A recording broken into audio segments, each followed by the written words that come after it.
Em 1828, um grupo de famílias do Luxemburgo iniciou uma dura viagem a partir de Luxemburgo para emigrar para o Brasil. Eles apostaram tudo na promessa de uma vida nova como cidadãos brasileiros. Só que eles nunca chegaram ao destino. Nasceria assim um povoado que ficaria conhecido como Novo Brasil, Ney Brasília, no oeste do Luxemburgo.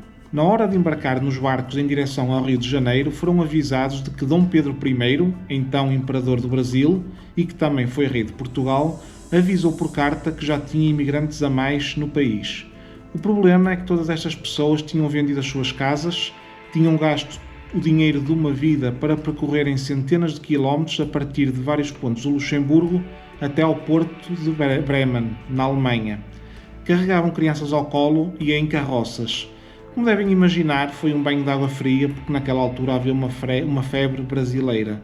Toda a gente queria ir para o Brasil. Sem poderem fazer nada, voltaram ao Luxemburgo, ainda pior do que ao que tinham saído, e estabeleceram-se numa localidade no Luxemburgo que é onde estou hoje, em Grevels. Quando regressaram ao Luxemburgo, estes migrantes foram chamados de brasileiros e, sofrendo com a pobreza, eram mal vistos. Eram vistos como ladrões por serem mendigos no país.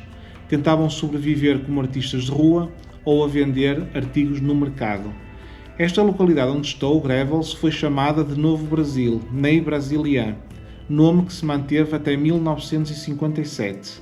Hoje existe aqui o Centro Cultural Ney Brasília, Novo Brasil, e também uma capela com ilustrações nas paredes e cartilhas informativas sobre a fundação deste povoado.